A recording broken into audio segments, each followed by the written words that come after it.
Come back to me.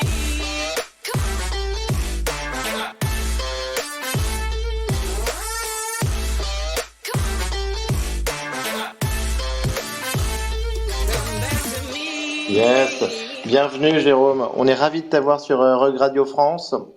Donc on est le 29 juin, merci beaucoup. Et donc une petite nouveauté pour la première fois, on inverse le programme pour Jérôme. Il fallait bien ça quand même pour Jérôme de Comet et de l'ETHCC. Et donc on va faire l'interview en premier et on passera ensuite aux actus, aux news du marché. Et voilà, Farok va nous rejoindre. Donc let's go sur l'interview. Merci beaucoup d'être avec nous Jérôme, c'est super sympa. Comment ça va ? Ça va très bien, ça va très bien. Eh ben, moi aussi, vu que tu me poses la question, Nico, très cool, je suis très content de cette... Hein ? Et Jérôme, il s'est fait rugger, mais ça y est, là, ça y est. Jérôme s'est fait rugger. De toute façon, là, il va y avoir... Il est là, là, regarde. C'est voilà. Bon. T'inquiète. Il faut bien faire ces updates avant chaque space. Moi, je me rends compte quasiment à chaque fois que je me connecte, il faut update Twitter pour pas avoir de petites couilles ou de trucs dans le genre. Et bah trop bien, non, on va commencer avec ça a l'air d'être bon. Merci à tous de me recevoir et surtout merci de faire la petite inversion. J'ai malheureusement un petit problème de nounou ce soir. Donc voilà, on est content d'être avec vous. Je crois que dans l'équipe, je suis le seul à connaître ça, mais je connais. Je comprends très très bien. Eh ben, je ne connais pas, mais écoute, ça tombe bien puisque Farok aussi donc, Jérôme, est pris dans un meeting. Est-ce que t'es chaud là ? Est-ce que t'es chaud sur le THCC là ? Ouais, je suis bouillant. Attends, on est à 2 semaines de l'événement, tout va bien. Oui. Personne ne me pose vraiment de gros problèmes. Il y a pas de choses bizarres à l'horizon. So far so good. Franchement, et en plus on n'annonce pas une énorme canicule au moment de l'ETC. Donc je crois qu'au niveau du le temps sera assez cool. Ouais, d'ailleurs, vous pouvez pas imaginer le nombre de speakers ou d'attendees américains qui nous disent il va faire trop chaud, c'est l'horreur. Genre, on a l'impression qu'ils vivent dans des frigos, donc ils sont là, genre, vous savez, en France, il n'y a pas de climatisation. Et ben ouais, les gars, en fait. C'est exactement ça qu'ils disent, ouais. Ouais, moi, j'ai eu des potes étrangers qui sont venus là pour les événements à Paris, etc. Et ils étaient choqués par la non-présence de la clim, alors que nous, on est en train de dire qu'il y a trop de clim en France, tu vois. C'est assez marrant.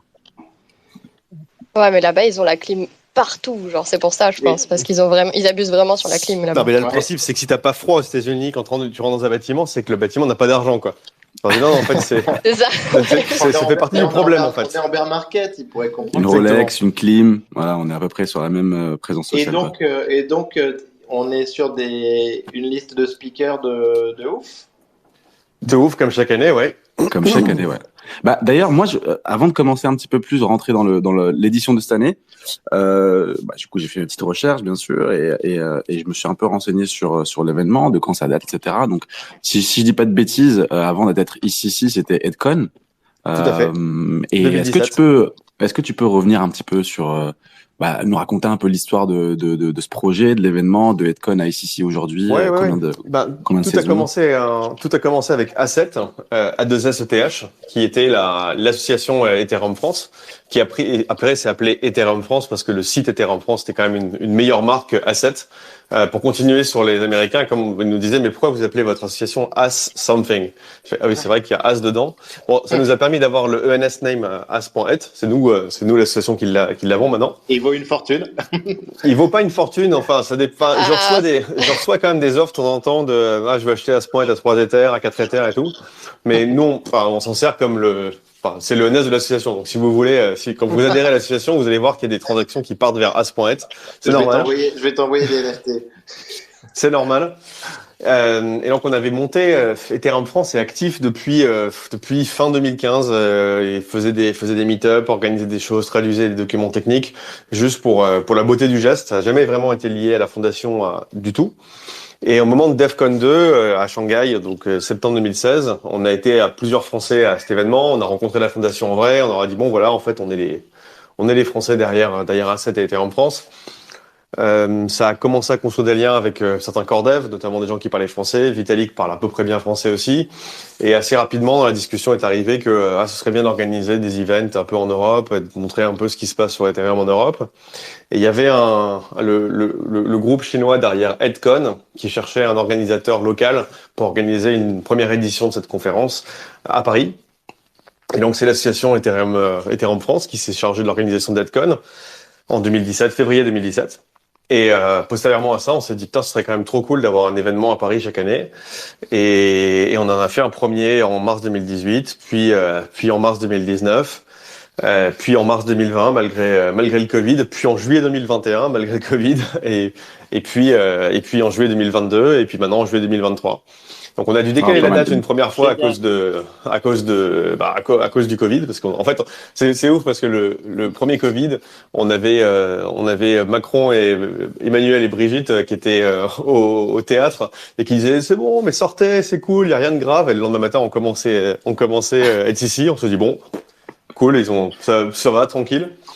Et la semaine après LCC, genre le week-end de la fermeture de LCC, c'est hop, c'est on ferme tout, on n'y va plus, vous pouvez rentrer chez vous, rester à la maison, calfeutrez-vous et tout, quoi. Donc on est vraiment passé entre les gouttes.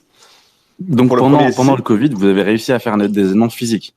On a fait l'événement physique juste avant le lockdown, en fait. Le LCC s'est arrêté le week-end avant le lockdown. Et ensuite, LCC a réouvert. On n'arrivait pas à avoir de guidelines très claires et tout. Ce qu'on a rapidement compris, c'est qu'en fait, ils voulaient lever le protocole sanitaire pour Roland-Garros. Voilà. Et on a réussi à caler nos dates juste avant le début de Roland-Garros. Puis voilà, et ça a passé aussi pour 2021, quoi. Génial. Et donc, j'espère que ça va être plus simple. Ça s'annonce plus simple cette année. Farok nous a rejoint. Salut. On est trop content. Yo, bonjour. Tu as juste raté Jérôme qui nous faisait l'historique, mais c'est très intéressant quand même de ce méga événement. Et je ne sais pas si tu as entendu, parce qu'au début, c'était pas ETHCC, c'était as.eth. Et Jérôme et l'association ETHCC ont encore l'adresse. Tout à fait. Ouais, c'est vrai que c'est assez difficile. Mais d'ailleurs, ETHCC, c'était au centre de toutes mes conversations cette semaine.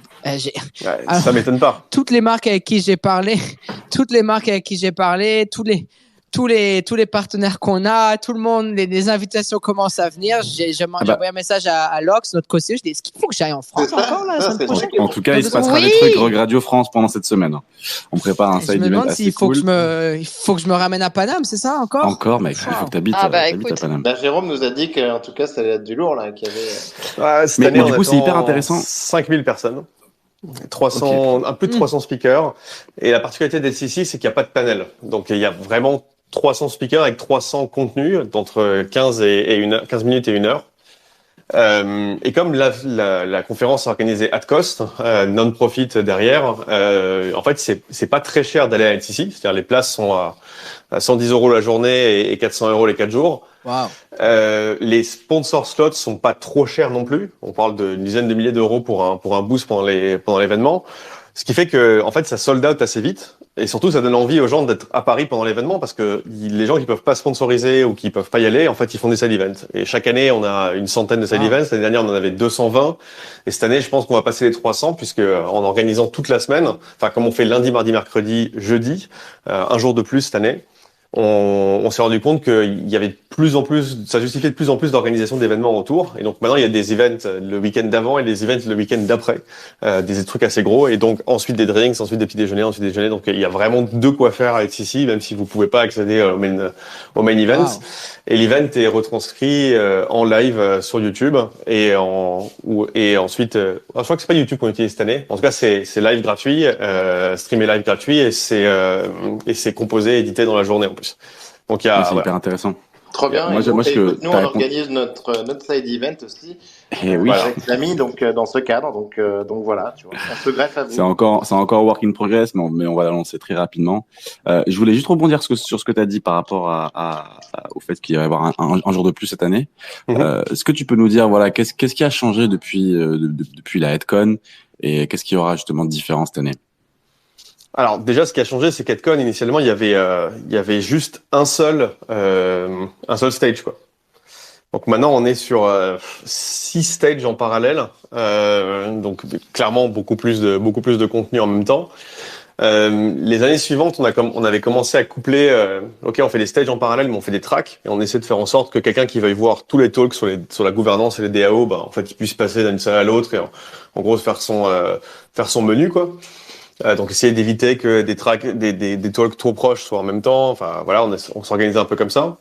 Et cette année, en fait, on a même poussé la logique en disant on a tellement de contenu et tellement de gens qui viennent parler sur un sujet spécifique ou un thème spécifique qu'on est capable de faire des journées dédiées. Genre par exemple la première journée, c'est la journée DeFi, sécurité et le troisième. Ouais, ok, il y a 3 tracks, je sais plus si c'est le troisième de la première journée. Et t'as un autre jour où c'est roll-up, gaming et enterprise par exemple. Donc là, en fait, chaque jour est un peu autour de 3 thèmes. Et ce qui a fait qu'on a aussi permis d'exposer des boîtes qui voulaient présenter spécifiquement quelque chose pendant ce thème-là. Donc il y a du changement aussi sur les stands qui changent selon les différents jours. Donc ça crée un peu plus d'activité, et ce qui fait que par exemple les gens qui parlent de DeFi, ils ont fait un event DeFi Security le dimanche dédié à ça. Et je pense qu'il y aura pas mal d'autres événements DeFi dédiés le reste de la semaine, parce que le premier jour est dédié à la DeFi déjà, avec plein de choses qui se passent à ITC. Donc ça permet d'avoir de tirer des thèmes précis le long de la semaine comme ça. Et donc la grosse innovation, c'est que cette année effectivement on a 4 jours au lieu de 3, alors que chaque autre année on avait fait 3 jours. Et par rapport aux autres années, c'est une autre année où on a en plus un hackathon qui est organisé par la fondation cette fois. Le week-end, donc Ed Paris by Ed Global est organisé au moment d'être ici le week-end qui suit, quoi. Donc il y a en plus un gros event hackathon derrière, quoi. Quand tu dis par la fondation, c'est bien la fondation Ethereum ou Ethereum France? La fondation Ethereum. En fait, la fondation Ethereum, c'est une entité juridique en Suisse de forme fondation, quoi. Et l'association Ethereum France, c'est une association loi 1901 qui n'a aucun lien statutaire avec la fondation Ethereum. On est d'ailleurs, à ma connaissance, la seule organisation qui n'est pas la fondation, que la fondation autorise à utiliser le nom Ethereum dans son nom. Voilà. D'accord, ok. Parce qu'on est là depuis longtemps, parce qu'on est cool, parce qu'on promeut pas de scam, parce que voilà. Et parce que Vitalik vient chaque année. Et alors, il y a une année où il est pas venu, figure-toi. Je l'en veux encore. Non, je rigole. Il vient chaque année, comme beaucoup des core devs. En fait, beaucoup des développeurs payés à la fondation viennent. Et parce que c'est tous les ans au même endroit, ou à peu près à la même date. Donc c'est facile de prévoir et de l'avoir dans son calendrier. Et aussi parce que c'est une conférence no bullshit, quoi. C'est-à-dire, il y a 3 talks qui sont sponsorisés. C'est-à-dire qu'il y a 3 sponsors qui ont dit, de toute façon, vous pouvez faire un talk sur le main stage, on vous arrange d'avoir une bonne heure et un bon truc. Et à part ça, il y a aucun pay to play, il y a pas de tout ça. Et même les talks qui sont sponsorisés, en gros, les sponsors Diamond, c'est souvent AV ou des gros protocoles DeFi qui viennent faire des product release, quoi. Donc, ça reste une conférence très orientée tech avec beaucoup d'ateliers aussi en parallèle. Donc, je sais pas si les techniques de fuzzing pour trouver des bugs dans les smart contracts vous intéressent. Il y a une super workship d'1 heure hyper fournie là-dessus. Non, on va envoyer Eve là-dessus. Mais si vous voilà. Donc c'est plutôt ça l'esprit de la conf, quoi. Bien sûr. Jérôme, moi j'aimerais te demander un peu, est-ce qu'il y a une tendance un peu, est-ce qu'il y a un thème particulier? C'est une question compliquée parce qu'il y a plein de choses, mais il y a eu les NFT sur les années précédentes, il y a eu la DeFi. Tout à fait. Il y a eu on a pu parler aussi de crypto gaming. Est-ce que tu vois un peu quelque chose là? Ça nous intéresse. Alors cette année, c'est la première année où on fait la track gaming, une track dédiée au gaming. Avant, on l'a mixé avec NFT et des problèmes de sécurité ou des problèmes du X. Donc là, maintenant, on commence à avoir des gros du gaming, y compris ma boîte qui sont des trucs autour de ça. D'accord. Donc Comet. Comet va parler de gaming. En fait, on va parler d'account abstraction, nous, à HCC, parce que c'est un truc sur lequel on a beaucoup travaillé cette année. Mais il y a genre des sandbox, genre là, j'allais en citer quelques-uns qui sont un peu moins connus, genre Mud ou Dojo, qui sont des frameworks de développement pour des jeux. Enfin, en gros, il commence à y avoir du tooling et des efforts de recherche dessus. Donc, c'est intéressant de leur donner une scène pour qu'ils puissent s'exprimer. Donc, il y a une track gaming qui est maintenant dédiée à ça. Mais si tu veux, en termes de tendance cette année, une des grosses tendances cette année, c'est RWA. Rien à voir avec le rappeur, mais le Real World Asset, qui est une tendance assez forte qu'on trouve dans la track entreprise, avec beaucoup d'initiatives pour mettre des assets réels dans la blockchain. Ce qui était un sujet de fond ces dernières années et qui maintenant commence à arriver avec cette maturité. Ouais. C'était un sujet de fond. On a eu beaucoup de security tokens les années précédentes et tout. Et maintenant, ça y est, en fait. Les choses sont suffisamment matures et les gens commencent à en parler. Et l'autre grosse tendance. Tu parles d'assets en particulier là-dessus, genre immobilier, un peu tout. Immobilier un petit peu, mais surtout surtout de la titrisation de choses qui n'étaient pas titrisées avant, ou type part de boîtes non listées, type dette de petites boîtes. Enfin ça c'est vraiment un truc qu'on a retrouvé beaucoup dans les applications de Talk et dans les talks qui ont été sélectionnés. Et on retrouve aussi énormément de choses sur les L2. Les Layer 2, c'est le Layer 2 Summer, en fait. Actuellement, il y a vraiment des trucs sur Layer 2 tout le temps, partout, quoi. Trop bien. C'est vrai qu'on attendait un petit peu les Layer 2 avec Ematic, les Arbitrum. Et oui, là, ça y est. Donc on a une réalité. Ok, hyper intéressant. Mais du coup, comment est-ce que Ethereum se positionne par rapport à tous ces layers 2? Est-ce que vous en choisissez certaines et pas d'autres? Ou est-ce que vous êtes assez neutre sur le développement de ça? Tu veux dire l'association Ethereum France? Ouais, l'association. Parce que Ethereum se positionne comme les layer 2, c'est la solution de scalabilité du protocole. C'est clairement la direction qui est prise au niveau de la R&D de la fondation. Et nous, de notre côté, on essaie de donner une place à tous, sans vrai favoritisme, excepté, effectivement, s'il y a 2 talks Arbitrum versus un talk d'un tout petit layer 2 qui se lance, on va donner un peu plus d'attention aux layer 2 qui ont déjà de la TVL, qui ont déjà de l'activité, qui ont déjà des trucs. Mais il n'y a pas de, Comment sont passées les candidatures justement de personnes qui voulaient des boosts? Call for speak. Alors, les personnes qui veulent des boosts. Le gros problème d'HCC, c'est comme c'est une conférence non-profit, on fait une budgétisation, on essaie de répartir les coûts entre les sponsors et les attendees, en essayant de trouver une formule qui fasse que les gens aient quand même soient suffisamment pas chers pour que le plus grand nombre puisse venir. Et on fait des trucs gratuits pour les étudiants.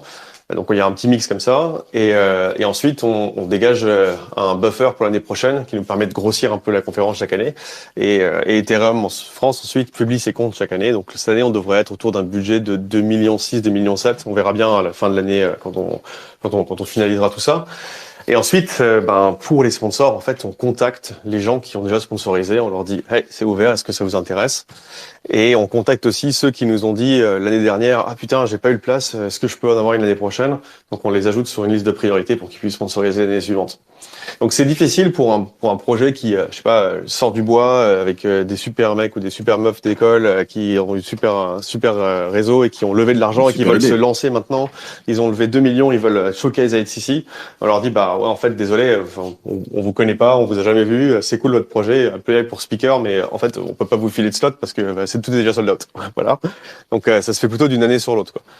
Bon, il faut se manifester tôt, il faut dire salut, l'année prochaine ça m'intéresse. Là actuellement, on est en train de prendre des commits pour l'année prochaine et on va faire payer les réservations parce que c'est très demandé, quoi. Voilà. Ok, hyper intéressant. Justement, moi, ce que j'avais envie de te poser la question un peu, mais tu as déjà un peu répondu quand même.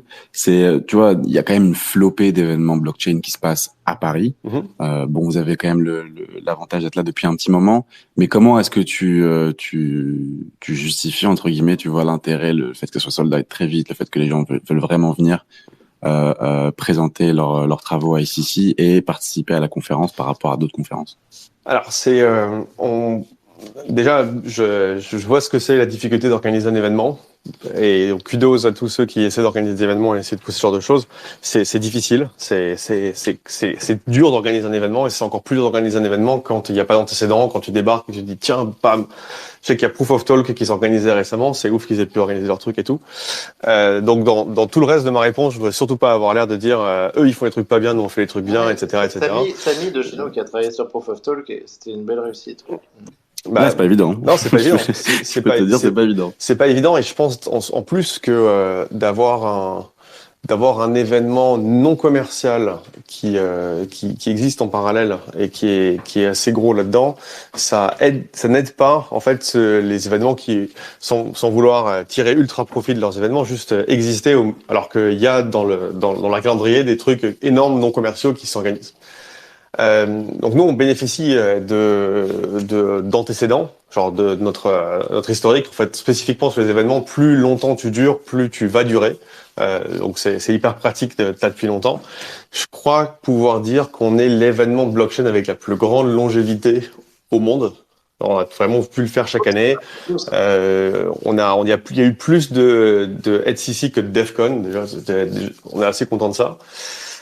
Et en fait, cette longévité fait aussi qu'on a une accessibilité aux speakers. C'est-à-dire que les innovateurs et les speakers qui reviennent régulièrement, en fait, sont là et disent bon, ok, faut que je parle à HCC, ils apply, ils font la démarche. Ça nous limite aussi en termes de coût d'acquisition de speakers, parce que quand tu veux organiser un event, il faut que tu contactes des gens juste pour leur dire hey, j'existe. Et en plus, comme on a beaucoup de gens qui viennent pour speaker, on peut se permettre d'avoir quelque chose qui est très orienté contenu. Là où quand t'as un peu plus de mal à avoir énormément de speakers, tu te retrouves à faire des panels, à faire des trucs, à faire des sessions, des choses comme ça. Là où nous on a le luxe de pouvoir organiser ces choses de façon beaucoup plus orientée contenu. Et l'orientation contenu a une conséquence qui est ça fait venir des développeurs, ça fait venir des ingénieurs, ça fait venir des doueurs de l'écosystème. Et comme actuellement la plupart des boîtes blockchain ont ces gens comme premiers clients et comme besoin de recrutement, et ça les motive d'autant plus de venir. Là où je pense d'autres events vont vouloir aller chercher de l'institutionnel, vont vouloir aller chercher des gens un peu plus web 2, un peu plus de... Donc en fait, nous, on arrive à surfer sur cette hype aujourd'hui, mais ça n'empêche que toute cette concurrence entre guillemets d'autres events nous fait énormément nous remettre en question sur comment on va faire pour exister et continuer à cultiver notre différence avec un événement qui change, avec de l'audience qui change aussi. Et à côté de ça, Ethereum France aussi supporte des initiatives à droite à gauche en disant c'est cool, on peut pas tout faire et on aime bien pousser des nouvelles équipes à tenter de nouvelles choses aussi. Non, c'est hyper intéressant ce que tu dis sur justement exister à travers le contenu, mais pas forcément juste sur la réputation. Nico t'en parlait, effectivement, j'ai travaillé un petit peu sur Proof of Talk qui arrive comme sans antécédent rien du tout, avec des moyens, etc. pour monter un event. Et c'est vrai que à chaque fois que tu montes un événement, surtout tu vois dans le Web3, t'as toujours ce truc-là. Comment est-ce que je vais réussir à différencier même avec les speakers, parce que t'as toujours ce truc-là où tu te dis tu retrouves les mêmes speakers chaque année. Donc comment est-ce que vous arrivez aussi à aller chercher des speakers qu'on entend moins, qu'on entend peu, et comment vous arrivez à créer du contenu un petit peu autour de ça, autour d'eux, quoi. Est-ce que tu peux juste détailler un petit peu sur cet aspect, la créateur de contenu? Déjà les gros speakers, ils font beaucoup de conférences, ils sont très demandés. Notre antériorité fait que on est sur leur calendrier et ils oublient pas de venir. Déjà, ça c'est un énorme avantage. Et surtout, souvent, comme la conférence se passe à peu près à la même période dans l'année, ils essaient d'avoir leur product release ou des choses à annoncer. Donc ça crée en plus de l'engouement. Ok, donc c'est cool, ça permet de faire ça. Mais là, on commence à voir en fait des fondations ou des grosses boîtes faire leur Starknet CC, tu vois, ou peut-être qu'on aura NIR CC ou des trucs comme ça à terme, quoi. Genre ils commencent à se dire on fait notre truc à côté en disant on profite et on fait même des événements satellites autour, quoi. Donc ça nous met même nous-mêmes en concurrence avec les événements qui sont proches au même moment, avec comment on fait pour que ces gros speakers puissent venir. Et là où on prend des risques en fait pour continuer à avoir cette qualité et ce contenu, c'est que on fait beaucoup de paris sur des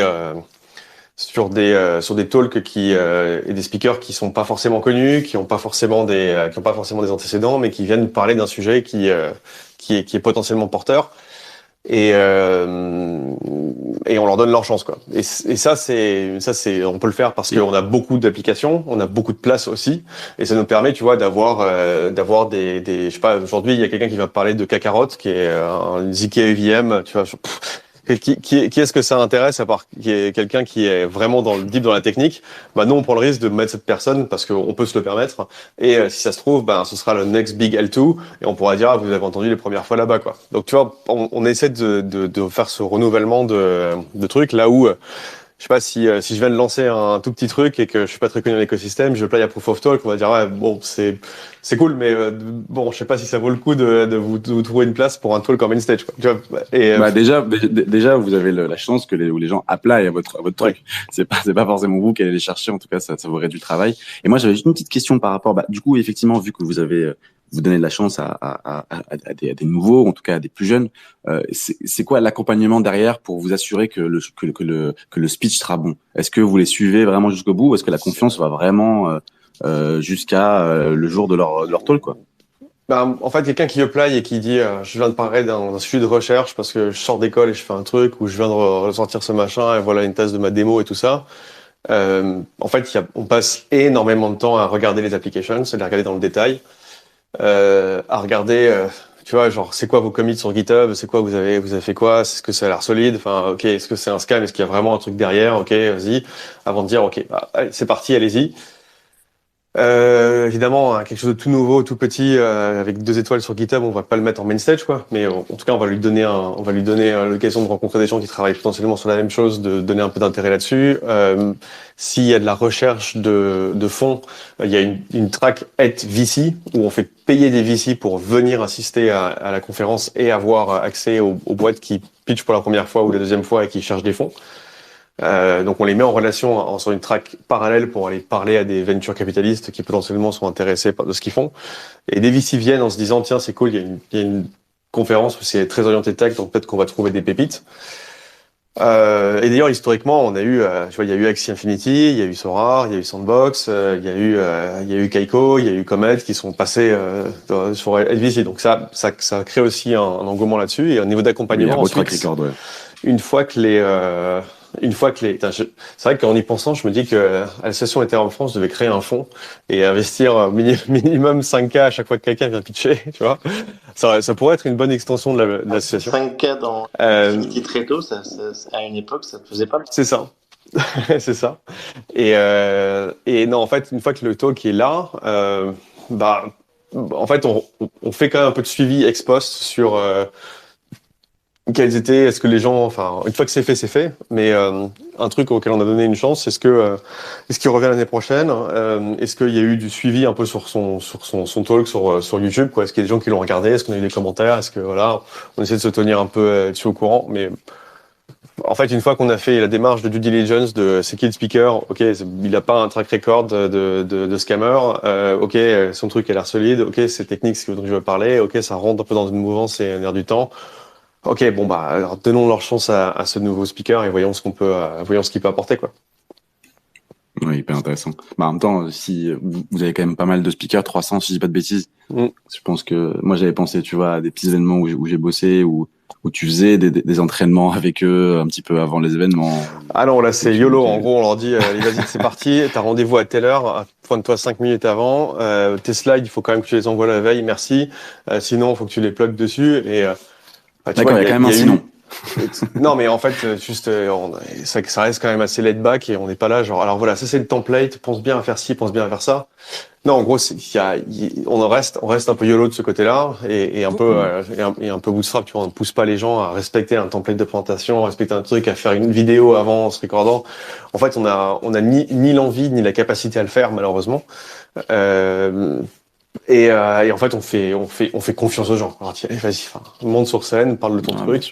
Et il y a eu évidemment des gens qui étaient pas du tout à l'aise sur scène, qui étaient pas du tout préparés à présenter, qui étaient pas du tout dans la taille. Et bah tant pis. Enfin, tu vois, c'est pas grave. Mais je suis sûr que quand ils ont présenté leur truc et que ça a intéressé les quelques personnes qui étaient dans la salle, s'il y en avait que quelques-unes, elles sont allées lui parler, elles sont allées se rencontrer. Et au final, quand tu viens être ici en tant qu'attendees, tu as une personne sur 6, une personne sur 7 dans la salle qui est un doueur, quoi. Donc tu vas rencontrer des gens qui font des choses, quoi. Et c'est ça qui est important. Ouais, bien sûr. Non, hyper intéressant. Du coup, est-ce que effectivement, vous avez quand même beaucoup de speakers cette année. Est-ce que tu peux est-ce qu'ils sont tous à jour déjà? Est-ce que vous avez tous les speakers Non, il y a encore quelques surprises qui arrivent. Il y a encore quelques surprises qui arrivent. Parce que aussi on a une wait. C'est là où on va annoncer que je parle dans la HCC, c'est ça? Non, non. Tu parles DeFi, c'est ça? Non, il y a maintenant qu'on a finalisé l'agenda, il y a des gens qui répondent en disant ah merde, en fait je peux pas venir, j'ai une galère et tout. Parce que sur 300 personnes, tu finis toujours par en avoir un ou deux. Donc on a quand même des backups. Et donc parmi les backups, il y a des trucs très cool, voire des gens de dernière minute qui m'ont dit je suis pas sûr de venir, mais peut-être que je viens et tout, on verra bien. Par exemple, il y a pas mal de gens d'Uniswap qui sont là et on aurait potentiellement une très très très grosse surprise avec une très très grosse annonce côté Uniswap. Donc c'est possible qu'il y ait quelqu'un qui vient là-dessus. J'ai une petite yes, déception top. perso parce que Joseph Poon, qui est l'un des inventeurs de Lightning Network, devait venir pour faire une grosse annonce, mais malheureusement le truc est pas prêt et ça marchera pas. Donc peut-être que dernière minute, on sait pas. Uniswap, ça, Vitalik qui n'a pas encore. Uniswap, une grosse annonce, ça nous intéresse. Vitalik, je sais pas de quoi il va parler, mais il est confirmé. Je pense qu'il est pas Sûrement sur la des liste L2. aussi. Hein. Il est chaud des L2 en ce moment, Vitalik. Je sais pas, on verra. Ouais. Uniswap avec V4, ça va être intéressant d'ailleurs. Ce qu'ils vont sortir. Tout à fait. Et On s'approche, il y a vraiment tellement On de trucs sait cool de quoi que, ça va voilà. parler.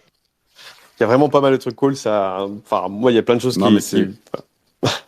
c'est hyper intéressant. Je pense que ce que tu disais tout à l'heure, c'est que vous avez atteint un level d'attrait envers la commu qui est assez cool, où les gens se positionnent en même temps que la conférence pour faire leurs annonces. Pour que Uniswap vienne faire son annonce avec les HCC, c'est quand même extra. Yep. Une dernière question, après je vous laisse parce que j'ai pas de menu aujourd'hui et c'est l'heure de dîner. Moi j'ai une question. C'est quand la fin des gas fees super high? Bah, quand on sera tous riches et que ça aura plus l'air d'être high. Le L1 va rester cher. Il y aura toujours des fees brûlés et le supply d'Ethereum va continuer de diminuer. C'est juste dans l'ordre des choses pour l'utilisation dans l'ordre des choses de l'adoption d'Ethereum.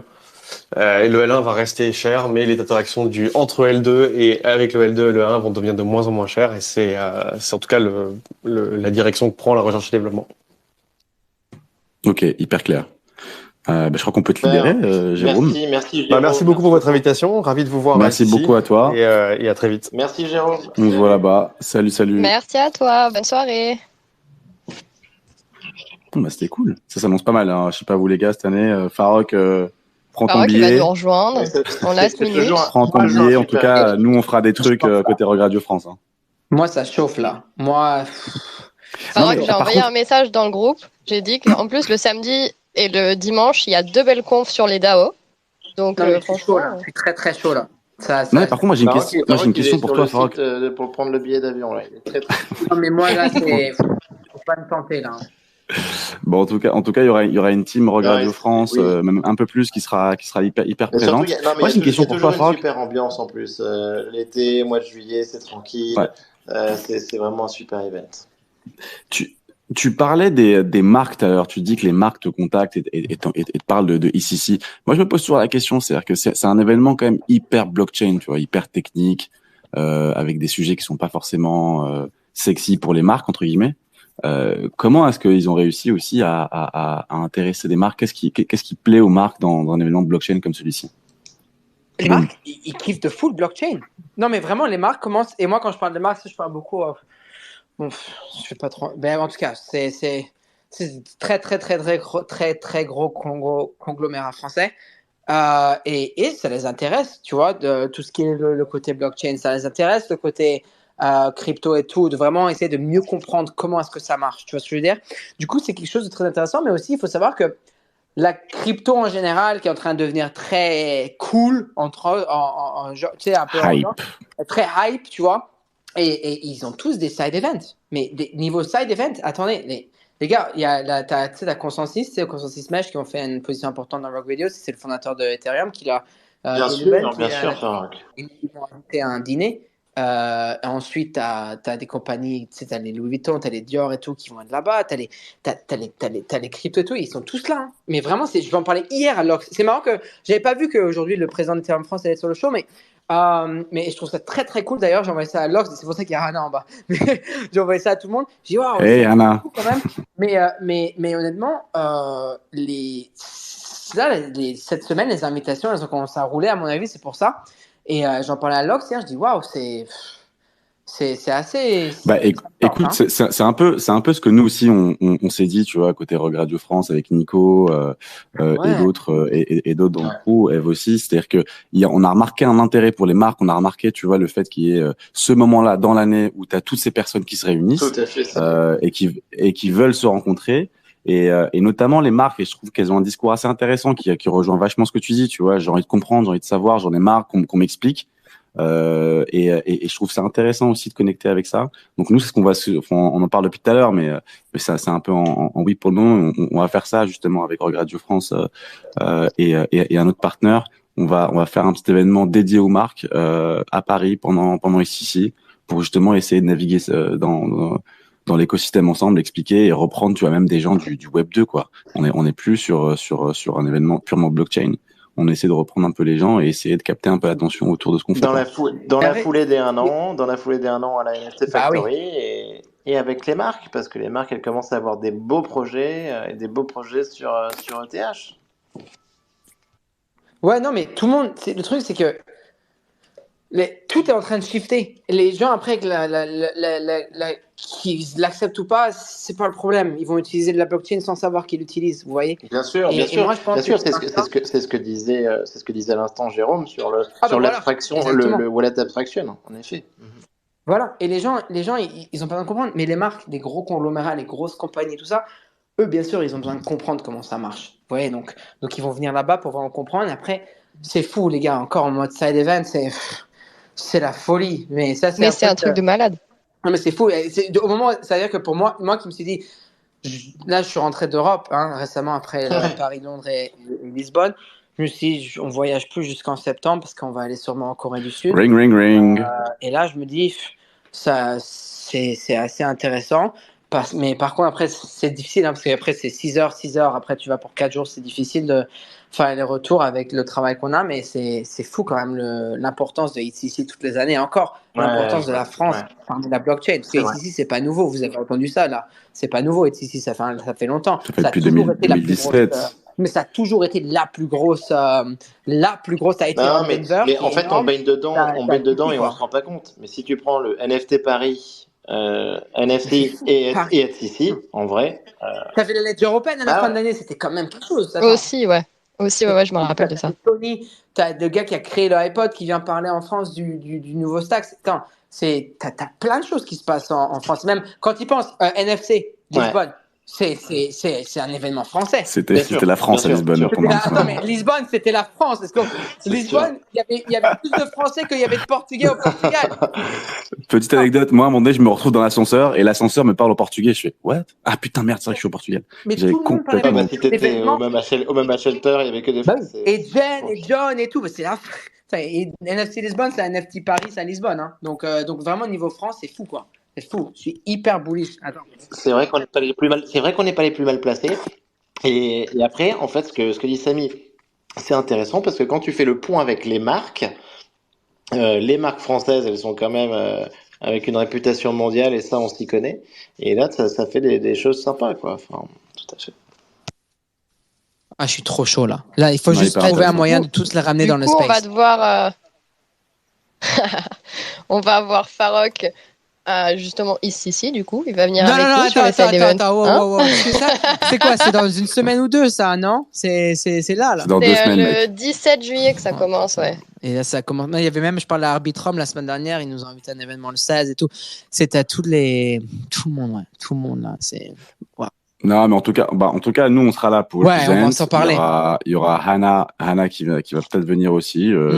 Donc, il y aura moi, je suis là à partir du 15 en plus. J'arrive le samedi matin. Okay. Je reste une semaine avec vous. Donc, on est là toute la semaine. Magnifique. Ouais, toute la semaine, on sera là. On va faire un super event et je pense que ça va être cool aussi. Donc, si tu peux pas, en tout cas, nous, on sera là pour représenter. Ouais, je pense qu'on va on va trouver un moyen de vous avoir. Et vous allez à l'événement même, c'est ça? Bah alors pas forcément, on va voir. On n'a pas réussi, je t'avoue, ce sera la seconde étape avec Jérôme. On n'a pas réussi à avoir des places pour tout le monde puisque vraiment l'événement a été sold out vraiment en une fraction de seconde. Et là, ils sont assez stricts sur la distribution des places. D'ailleurs, je pense que c'est un peu la rançon du succès. Ils n'ont pas beaucoup de places en physique pour accueillir tout le monde. On va y arriver. Mais on va y arriver. Et nous, ouais, clairement, on va essayer de passer au moins une journée, quoi. Attends, vous avez le président là, ici, vous me dites vous n'avez pas de place? Si, on a des places, mais pas pour tout le monde. Ah, ouais, non, je sais, c'est chaud. Mais tant qu'il y a de la place, c'est bon, il faut y aller. Tu vois, je veux dire. On y sera, en tout cas, on y sera. Wow, c'est fou ça. Je suis en train de regarder les vols là déjà. Bon, il se passe quoi dans le domaine Allez, crypto? dans les NFT là. C'est quoi le marché là? Je suis sur Google en train de regarder des vols. Vous étiez malade. Alors, On va me tuer. niveau marché, bah, on a quand même pas mal de nouvelles là, parce que il se passe beaucoup de choses avec les ETF. On parlait de BlackRock avec la Normandie la semaine Wow. dernière. On a Fidelity là aussi, donc des dépôts de demandes de licences ETF par tous les méga fonds de la planète. Et en tout cas, ça tient bien, ça booste bien sur BTC. Donc ça, c'est quand même très très cool. Et Fidelity, là, on parle quand même de milliers de milliards sous gestion, donc c'est quand même incroyable. Donc des bonnes nouvelles franchement au niveau crypto. Et après on a aussi le UK. Au niveau régulation, il y a eu des belles choses avec un cadre juridique donc qui va être mis en place sur la crypto. Donc pour normaliser les choses. Et alors après, bah, côté NFT, pour le coup, on a eu un petit peu des fours et des trucs marrants. Ben, on a les Bored Ape qui avaient atteint le point bas de 34 Ethers, mais c'est remonté un petit peu depuis. Et surtout, les amis, le gros sujet là, c'était les Azuki. Ouais, peut-être que bien. Ouais, Azuki, Le FUD. c'est terrible, Ouais. c'est terrible. c'est encore le grand sujet parce que c'est ce soir à Eh oui. il y a 6 heures Pacifique. Ouais. Ouais, le call Discord, c'est ça? Ouais, exactement, le call Discord ce soir. Donc, bah, Azuki, pour l'instant, le marché a pas bien réagi quand même. Hein. Là-dessus, là-dessus, c'était un petit peu étonnant ce move de leur part. Alors que pourtant, on commentait en disant que la collection tenait bien. On disait ça les dernières semaines. Hein. Ah bah, Ouais, on est la passé collection quand même de 16 Ethereum à 8 Ethereum, quoi. 9, 8. C'est Ouais, brutal ouais. quand comme même. ça. C'est brutal. Ouais, c'est brutal. Bon, après, les retours sur les réseaux étaient pas très bons. Aujourd'hui, bon, t'as de la spéculation sur le marché à cause vu que ce soir ils vont passer ils vont passer à parler à la communauté. T'as les Elemental qui sont reveal de retour à 1,62. Bon, t'es quand même en dessous 40% à peu près du mint, mais ils sont montés de 1,3. T'as les unrevealed beans qui sont à 2,1, donc au-dessus de mint enfin. Moi, malheureusement, j'en ai vendu les deux pour un loss de 0,5 total. Mais j'allais pas. Moi, l'autre soir, j'allais pas dormir avec ça dans mon portefeuille. J'ai payé 4 heures et je me dis, ça y est, ils vont. Je regarde le timeline. Après, bon, je suis chanceux. J'ai 2 Azuki. Du coup, j'en ai reçu 2 gratuits aussi. Donc, j'en ai 2 autres que j'ai pas reveal. Bon, après, le trick, c'est de pas les ouvrir, hein. C'est tout le temps comme ça. N'importe quel NFT, c'est pas juste Azuki. C'est pas de se faire avoir. Ça c'est classique. On commence à le savoir. Mais ça. c'est vrai que c'est chaud. Il y a eu l'événement. Bon, après, nous, on est parti le couvrir avec Wagwedio. Hein. On a envoyé Trade Guy et Lip de notre côté pour faire la couverture de l'événement. L'événement qui était un très grand succès. En général, les gens les adoraient. Après, bon, le mint pas super avec les 20 000 éléments qui ressemblaient extrêmement à la génération 1. Ils nous ont fait un airdrop des Green Beans. Donc, si vous avez des Azuki, il faut aller regarder dans votre portefeuille caché. Il y a le Green Bean, c'est en 55 qui est apparemment burnable. Par contre, là, Nicolas, c'est intéressant. La spéculation, c'est que tu burns ton Azuki à travers ce bean et ça te met sur le nouveau contrat qui a les royautés. Mais par contre, quoi d'autre? Parce que s'ils nous font passer juste sur un contrat de royauté, bon, après, ça va être FUD de fou. Parce que après, tu me dis, ouais, tu veux nous charger plus de royauté alors que ils ont fait les royautés en plus sur le FUD. Ils ont fait 2-3 millions de dollars, là, en plus des 40 millions. Oui. Et du coup, là, ça va être intéressant à suivre ce soir sur ce qui se passe avec Zaga et tout. Ouais. Bah, c'est donc sujet du moment. En tout cas, on les suit cette semaine là. Bon, et ce soir, comme tu dis. Là, c'est sûr qu'en tout cas, ça va pas bien démarrer. Mais parce qu'en plus, sur les 40 millions, il y a eu 20 millions qu'il a joué avec, il est allé gamble avec, c'est ça? C'est ce que j'ai entendu tout à l'heure dans le space de Pio. Non, ils les ont envoyés, ils les ont sortis de l'échange, quoi. Ils l'ont sorti. Ils ont sorti l'argent en dollars, quoi. Mais normal. Ça, c'est. Je sais pas, ils disaient quoi ce matin, parce que je pouvais pas aller ce matin sur leur show, là, mais à mon avis, ils rigolaient. Oui, il y a des chances. Il y a fortes gens, je me suis dit quand même, c'est dingue, il faut que je demande. Donc voilà, les amis, qu'est-ce qu'on avait d'autre? Eve, on avait aussi du Moonbird. Ouais, c'est ça. On a Moonbird qui a annoncé justement qu'ils allaient reveal en fait à partir de juillet 50 Mythics Eggs et 50 DDs par jour, qu'ils allaient les sélectionner et les reveal tous les jours. Donc, ça commence à partir de, à partir de ce week-end. Ouais. Qu'est-ce qu'on a d'autre? On a aussi Lacoste qui a drop leur gamified tokenized écosystème, donc pour leur holder, exactement avec la collection qu'ils avaient sortie. Ouais, Lacoste, franchement, c'est très trop sérieux cool. Et ils sont là, quoi. Ils sont pas prêts de partir. Ouais, puis ils font quelque chose de bien, donc ça c'est cool, c'est assez intéressant. J'ai regardé tout à l'heure, c'était vraiment top. On a aussi donc le mint de Ether qui est demain. Vous avez été whitelisté, vous, Farok? Toi, t'as des whitelists? Non. Ça, non. Mais je suis de très près parce que ça, c'est intéressant parce que je me dis, tu sais, t'as Azuki qui a fait un petit fumble. Après, les gens, ils veulent un peu. Un peu FOMO. Un peu FOMO. Et je me dis peut-être qu'il y aura quelque chose là, ça va être intéressant. Après, apparemment, l'équipe de Ether, une des raisons pourquoi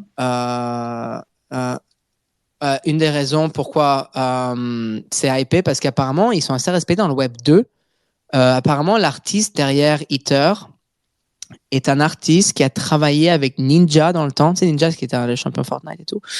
Et plusieurs autres. Du coup, apparemment, eux, apparemment, c'est spéculation. Hein. Ça, c'est la spéculation que moi j'ai entendue. C'est la spéculation que ils vont peut-être être un peu plus welcomed un peu dans tout ce qui est Web 2 et tout. Mais bon, on va voir. Hein. Après, on en a vu plein des animés, des projets animés. C'est pas comme si Azuki est mort. Hein. Après, il y a du FUD et tout. Moi, je pense pas que c'est fini pour Azuki personnellement. Non. Donc, on va voir. Mais intéressant. Mais vraiment, Eve, comme tu dis, à suivre. Vraiment, ça va être à suivre. Mais ce que je pense, Eve, ce que j'ai vu, c'est que quoi? Demain, t'as le mint. Aujourd'hui, le 30. Demain, t'as le mint. Et après, c'est une semaine après qu'il y a le mint suivant. Donc, c'est... ouais, parce qu'en fait, et en plus, dans ton mint, t'as soit le choix, si t'es whitelisté, tu dois lock ton NFT pendant 10 semaines si tu veux l'avoir gratuitement. Sinon, tu payes 0.65 ETH. Ça, c'est bien ça. C'est quand même un mint qui est assez élevé. Hein. C'est élevé. Mais c'est bien, c'est pas mal. C'est élevé. J'aime bien le lock. Intéressant. Ah, ok. Bon, à suivre. Hein. On suivra la semaine prochaine. Yes. Ah oui, totalement. Carrément. Ensuite, on a aussi donc Warner Music Group et Polygon Labs qui ont justement lancé un programme accélérateur au niveau de la musique. Écoute, ça c'est cool. Ça c'est assez des intéressant. Bonnes news écosystème, en tout cas, ça c'est pas mal. Ouais. Énorme, ça c'est top, ouais. Et on a Sotheby's qui fait justement le programme, le Gen Art programme, qui est justement power par Artblocks Engine. Donc ça c'est top, ça va être trop bien pour justement la générative, c'est vraiment quand même on est quand même sur pas mal de choses, on a pas mal d'infos cette semaine, on a eu pas mal de drops en plus au niveau des NFT aussi, donc c'est assez intéressant. J'ai vu aussi quelque chose d'assez intéressant, c'est CyberKongs. Ils ont introduit un nouveau contrat qui est le contrat ERC 721X en fait qui donne comme si la sécurité d'un cold wallet sur un hot wallet. Et en fait, du coup, c'est avec deux wallets. On a un wallet qui nous garde la NFT. On peut la lock sur le wallet. Et en fait, le deuxième wallet vous permet de valider si vous la transférez ou pas. Donc, ça, justement, ça vous évite de vous faire drain le wallet s'il y en a un des deux qui est justement compromis. Très fort, ça, très fort. Dis donc. Ouais. Après, CyberKongs, on n'en avait pas entendu parler depuis longtemps, mais c'est vrai qu'à la base, c'est quand même un projet... hyper innovant, hyper early et qui avait été extraordinaire avec les bananas, là, c'était fou. Ouais, super. Ouais, puis ils tiennent depuis longtemps quand même, ils arrivent quand même à bien tenir depuis. C'était génial, ouais, tout à fait. Et ouais, et après, après dans nos grosses ventes, on a quand même eu, malgré tout le FUD sur Elementals, on a eu quand même des ventes qui vont de 36 à 40 Ethereum, donc c'est quand même déjà pas mal. On a eu une belle vente sur un MVP. Qui a été de 54 Ethers. Et après, aussi, dans nos bitcoins, on a quand même MicroStrategy qui a encore acheté 12 333 bitcoins.